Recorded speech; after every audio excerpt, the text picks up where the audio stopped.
Vamos conhecer hoje a história de Djanira, a pintora da simplicidade da vida. Ela tinha um olhar afetuoso sobre a cultura brasileira e deixou uma obra singular. Já se inscreveu no canal, ativou o sininho, deixe seus comentários, eu adoro conversar com vocês.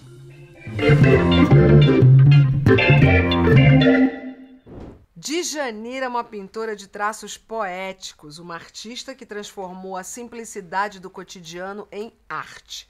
Autodidata, ela foi também desenhista, ilustradora, gravurista e cenógrafa. Ela pintou um Brasil colorido e diverso. Djanira teve uma infância pobre, de poucos recursos. Nasceu em junho de 1914 em Avaré, interior de São Paulo. Seus pais eram Oscar Paiva, dentista itinerante e descendente de indígenas, e Pia Job Paiva, de família austríaca. O casal muda com a filha ainda pequena, 2 anos, para Porto União, em Santa Catarina, divisa com o Paraná, mas se separa pouco tempo depois. Djanira é entregue para ser criada por uns amigos do pai e cresce cuidando da casa dessa família e chega a trabalhar também como boia fria. 10 anos depois, ela passa a viver com os avós maternos, que tinham uma escola. O avô era professor de matemática e a avó ensinava línguas.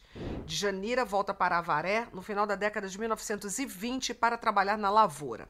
As prematuras e rudes atividades que exerci ensinaram-me a tranquila e compreensão da vida e das pessoas. Em meio à Revolução Constitucionalista de 1932, ela vai tentar a vida na cidade de São Paulo. Casa com um maquinista da Marinha Mercante, Bartolomeu Gomes Pereira, passa a se chamar Djanira Gomes Pereira e trabalha como vendedora ambulante. 5 anos depois, é internada num sanatório em São José dos Campos para tratar de uma tuberculose. É nesse lugar que ela se inspira para fazer o seu primeiro quadro, Um Cristo no Calvário. Estimulada por um dos médicos do hospital, ela continua desenhando e pintando. Esse mesmo médico, no fim do tratamento, recomenda que Djanira procure um lugar alto, com ar puro, para morar. Ela se muda para o Rio de Janeiro e vai viver em Santa Teresa, bairro no centro da cidade, que fica em cima de um morro. Embora tenha nascido em Avaré, São Paulo, sou uma pintora carioca. Comecei a pintar em Santa Teresa, num velho casarão da Rua Mauá. Djanira aluga uma casa onde instala lá uma pensão, a Pensão Mauá, com um aluguel de quartos para artistas e intelectuais, e começa a conhecer e conviver com um outro grupo de pessoas, como os pintores Carlos Scliar, Aldemir Martins, o húngaro Arpad Zenes e a sua esposa, a pintora portuguesa Maria Helena Vieira da Silva, Milton da Costa, entre outros inquilinos que se tornariam notáveis. Eu diria que uma turminha maravilhosa. A vida era cuidar da pensão, cozinhar para os hóspedes, costurar para as senhoras e fazer fantasias para as dançarinas do teatro de revista e blocos de carnaval. Na parte da noite, depois que os hóspedes dormiam, ela pintava na cozinha. Aos poucos, as costuras e os desenhos foram se misturando no ateliê de Djanira. Um dos seus quadros, 1951, chama-se Costureira. Um dos artistas que frequentavam a pensão era o pintor romeno Marcier, que reconhece o talento de Djanira e passa a dar aulas para ela em troca de casa e comida. Uma justa troca. É quando ela aprende a temperar as tintas. Durante 5 ou 6 meses, aprendi com ele a cozinha da pintura, aquela que não se aprende na escola. Eu achei isso muito genial. Djanira não teve estudos, mas aproveitou a biblioteca do amigo Marcier para mergulhar no mundo do conhecimento e contava também com forte intuição. Pintar foi por pura vocação, era uma força maior do que eu. As recordações de infância, dura, com muito trabalho e sem conforto material ou emocional, se diluem nas observações amorosas sobre a gente simples do campo, do convívio com os animais, plantas, toda a natureza. Tudo que sou, devo ao meu povo. Não abandono minhas raízes comuns como mulher e como artista. Djanira perde o marido numa ação durante a Segunda Guerra Mundial. O submarino brasileiro onde ele trabalhava foi torpedeado pelo exército alemão. Viúva, ela se sente mais livre para se dedicar à vida artística, atividade que o marido não gostava e não levava a sério. Ela chega a frequentar, no período noturno, o curso de desenhos no Liceu de Artes e Ofícios, mas nunca teve a formação clássica e se reconhecia como autodidata. O contato com os artistas que frequentavam a Pensão Mauá abre portas para a pintora. Ela participa, em 1942, do Salão Nacional de Belas Artes e, no ano seguinte, faz a primeira mostra individual na Associação Brasileira de Imprensa. Djanira segue com seu trabalho e mais exposições e tem um de seus trabalhos vendido para o pintor Cândido Portinari. Um enorme prestígio. O quadro, O Circo, ganha a medalha de bronze no Salão Nacional de Belas Artes. Depois de uma atrapalhada numa exposição coletiva em Belo Horizonte, então sob a batuta da prefeitura de Juscelino Kubitschek, onde populares destruíram com navalhadas as obras que tinham cor vermelha, coisa de comunista, Djanira vai passar um tempo em Nova York. Ela teve os quadros preservados, porque eram motivos religiosos. Que gente uó, né não? Pensando bem? Muito uó. O grande incentivador para essa viagem foi o pintor Milton da Costa, com quem ela teria tido um romance. No exterior, Djanira teve a ajuda da artista mineira Maria Martins, embaixatriz em Washington e conhece várias personalidades. Frequentei um ambiente artístico muito rico, o Museu de Arte Moderna de Nova York, conheci Chagall, Miró, Lerger, muitos pintores de primeira grandeza. Acho que progredi tecnicamente, mas nunca abandonei a minha individualidade. A vida no exterior não era fácil e ela teve que pintar muitos retratos para sobreviver. Mas aos poucos, Djanira vai abrindo espaços e consegue uma exposição individual em Nova York e participa também de uma mostra em Washington. Essa mostra foi visitada por Eleanor Roosevelt, ex-primeira-dama, que elogiou a pintura brasileira na coluna que assinava no Washington Post. Djanira volta para o Brasil consagrada internacionalmente. Ela chega por aqui e abre um ateliê em Santa Teresa em parceria com o pintor Milton da Costa. O bairro é uma inspiração constante no trabalho da artista. A parceria com da Costa não prospera, mas Djanira aproveita a oportunidade para uma itinerância pelo país.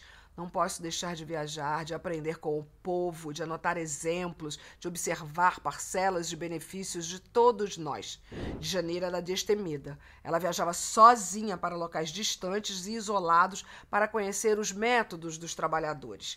Ela monta um ateliê na Bahia, nos anos 1950. Aproveita a temporada para registrar cenas do comércio popular e se aproximar da cultura afro-brasileira e participar de exposições. É nessa época que ela pinta o Cristo de Cor para um concurso do Teatro Experimental do Negro. Um Cristo escravizado, açoitado no Pelourinho de Salvador. Ela pinta também para os amigos Jorge Amado e Zélia Gattai, mulher admirável. Pinta um mural chamado Candomblé, que decorava a casa do casal no bairro do Rio Vermelho, em Salvador. O escritor Jorge Amado tinha grande admiração pela pintora. Djanira traz o Brasil em suas mãos. Sua ciência é a do povo, seu saber é esse do coração aberto à paisagem, à cor, ao perfume, às alegrias, dores e esperança dos brasileiros. Ela casa com o historiador baiano José Chau da Mota e Silva, ou Motinha. Os dois viajam muito pelo Brasil e Djanira da Mota e Silva, participa de muitas mostras e exposições dentro e fora do país. Tracei meu caminho e evoluí dentro dele. Não fui como um passarinho que bica aqui e acolá. Bonito. Djanira, que tinha descendência indígena, convive por 6 meses com os Canelas, etnia que vive no interior do Maranhão, e retrata esse cotidiano. Os períodos na Bahia e no Maranhão foram muito marcantes na vida da artista. A obra de Djanira foi muitas vezes rotulada por vários críticos como ingênua, primitiva, naif, um conceito baseado numa visão elitista, preconceituosa, eurocêntrica, que já não se aplica às atuais observações e expectativas. Eu sou ingênua, mas minhas pinturas não. Plasticamente, falo o que entendo. Djanira, apesar de ser autodidata, nunca se acomodou. Sempre buscou se aperfeiçoar no caminho das artes, ampliando o repertório com pesquisas de formas e cores. Ela começou pintando o mundo ao seu redor, vizinhos, casarios e entornos. Aos poucos, foi expandindo os temas e diversificando o colorido de seus trabalhos. Ela é considerada uma pintora modernista, apesar de não pertencer à geração de 22, que marcou o movimento que mudaria a arte brasileira. Djanira entendeu, desde cedo, que para fazer uma arte brasileira precisava conhecer o Brasil. Além de pintar quadros, ela também trabalhou com xilogravura, gravura em metal, desenho para tapeçaria tapeçaria, cartazes e azulejaria. Usava tinta em óleo, mas também crayon, canetas, lápis, diferentes recursos. Sobre sua arte, o crítico Mário Barata ressalta: não é sonhador, é realista, efetivamente realista. Sua obra emana de sua visão, mas de uma visão aplicada às coisas com lirismo. É intimamente ligada à gesta e à gente do povo, da vida brasileira, e sente nossa existência de modo autêntico. Ela teve uma rápida passagem pela política ao se filiar, na década de 1950, ao Partido Comunista Brasileiro. A pintora esteve na União Soviética numa viagem para pesquisas e estudos. Essa experiência fez com que ela fosse presa por um tempo, no período da ditadura militar, 1964-1985. Profundamente religiosa, ela decide virar freira na Terceira Ordem dos Carmelitas, em Santa Teresa, recebendo o hábito com o nome de Irmã Teresa do Amor Divino. A aproximação mais intensa com a religião não me alterou em nada. Estou normalmente como sempre fui, sempre pintei anjos e santos. Djanira morre em maio de 1979 de infarte no Rio de Janeiro. É sepultada com o traje de freira carmelita e com os pés descalços. Djanira é uma mulher admirável e essa é a vida dela. Você que está no canal já se inscreveu? Por favor, inscreva-se no meu canal, ativa o sininho para receber notificações, porque tem sempre material novo chegando e assim você pode ser avisada. E também faça o seu comentário. Já falei, eu sou daquelas que gosta de ler um comentário, de curtir, de responder. Por favor.